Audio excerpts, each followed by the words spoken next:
رزق میں برکت کا ایک بہت بڑا ذریعہ شکر ہے۔ ارشاد فرمایا لَإِن شَكَرْتُمْ لَأَزِيدَنَّكُمْ، اگر تم شکر کرو گے وہ تمہیں اور زیادہ عطا کرے، اور اگر تم شکر نہیں کرو گے وَلَئِن كَفَرْتُمْ، کفران نعمت کرو گے، إِنَّ عَذَابِي لَشَدِيدٌ، تو پھر میرا عذاب بڑا سخت ہے۔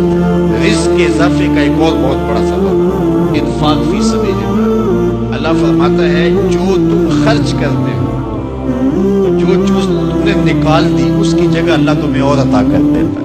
بعض کا ہمارا یہ ہوتا ہے کہ کوئی آدمی مالی بحران میں آ گیا تو وہ کرتا کیا ہے کہ جو راہ خدا میں دینے کا کھاتا تھا پہلے اسے کلوز کرتا ہے، یہ فلاں مدرسے کو دیتے ہو یہ بھی بند کر دو، یہ مسجد کو دیتے ہو یہ بھی بند کر دو، یہ فلاں غریب کو دیتے ہو یہ بھی بند کر دو، حالات ٹائٹ ہوتے ہیں۔ لیکن 5 گاڑیاں ہیں تو 2 گاڑیوں میں گزارا کر لیا جائے، پیٹرول بچے، یہ نہیں ہو سکتا۔ گھر کے لچھن وہی ہے لیکن بند کہاں سے کیا؟ جہاں سے رزق آنا تھا۔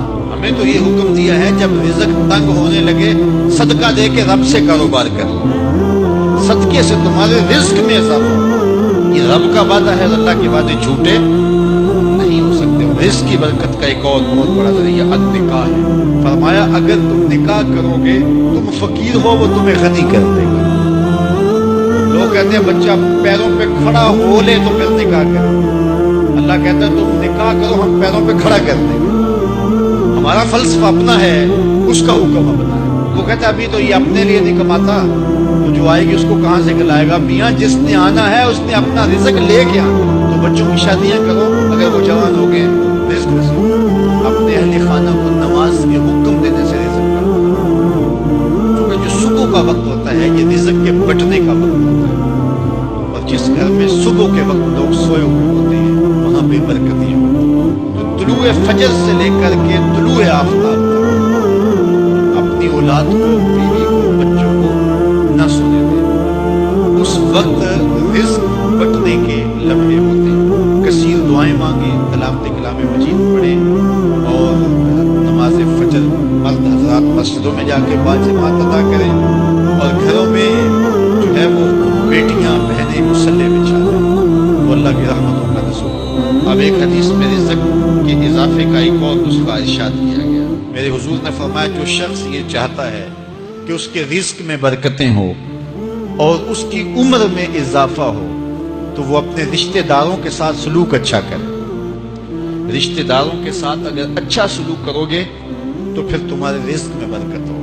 غریب ہیں تو ان کی مدد کرو، ان کی بیٹیوں کی شادیاں اپنے ذمے لے لو اگر اللہ نے آپ کو وسعت دی ہے، ان کی پریشانیاں بانٹ لو، ان کا قرضہ ہے تو اتارنے کی کوشش کرو، ان کو مشکلات سے نکالنے کی کوشش کرو۔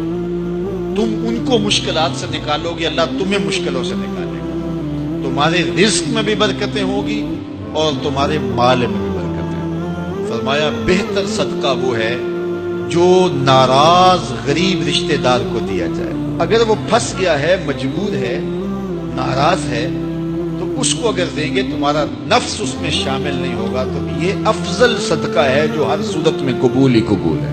رزق کے اضافے کا ایک اور سبب الاحسان الی الضعفاء، جو کمزور لوگ ہیں ان کے ساتھ اس نے سلوک کرنا۔ الانفاق علی طلبۃ العلم، طالب علموں پہ خرچ کرنا، یہ بھی رزق میں اضافے کا سبب اور ذریعہ۔ وہ حضرت بابا فرید نے کہا نا چھٹا رکن دین کا روٹی ہے۔ گھر میں کچھ نہ ہو تو پھر نہ نماز اور نہ ہی دیگر امور کی لذت آتی ہے، تو یہ رزق فراواں اور وسیع اور مبارک نصیب کر دے اللہ۔ تو اس کے لیے ایک اور وظیفہ میں دیتا ہوں، اور وہ یہ کہ مغرب کے بعد 21 مرتبہ سورۃ الکوثر پڑھ لیں، کثرت ہو جائے گی انشاءاللہ۔ اول خدوشی پڑھ لیں، 5-7 منٹ لگتے ہوں گے، تو سورہ کوثر 21 مرتبہ روزانہ مغرب کی نماز کے بعد پڑھیں۔ اور اگر بہت زیادہ مسائل ہیں تو ہر نماز کے بعد پڑھ لیں، تو انشاءاللہ آپ دیکھیں گے کہ گھر میں برکتیں اترتی محسوس ہوں گی، انوار کا نزول ہوتے محسوس کریں گے۔ تو یہ وہ رزق کے اسباب ہیں، اگر ہم اختیار کر لیں تو ہم اللہ کی خاص رحمتوں کے حقدار ہوں گے۔ اللہ ہم سب کو رزق حلال، رزق وسیع، رزق سہل، رزق مبارک، رزق فراواں نصیب فرمائے۔